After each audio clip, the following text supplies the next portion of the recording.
మనలో చాలా మందికి పెరుగు లేకుండా భోజనం పూర్తి కాదు. మనం రోజూ తీసుకుంటాం.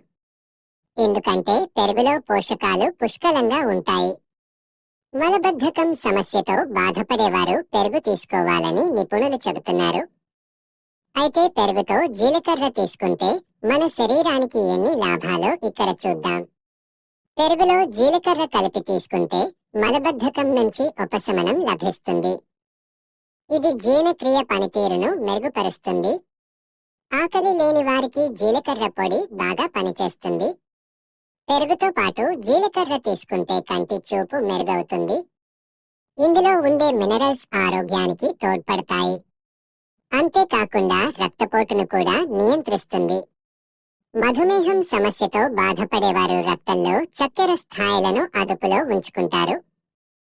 ఇది గుండెల్లో మంటను తగ్గించడంలో కూడా సహాయపడుతుంది.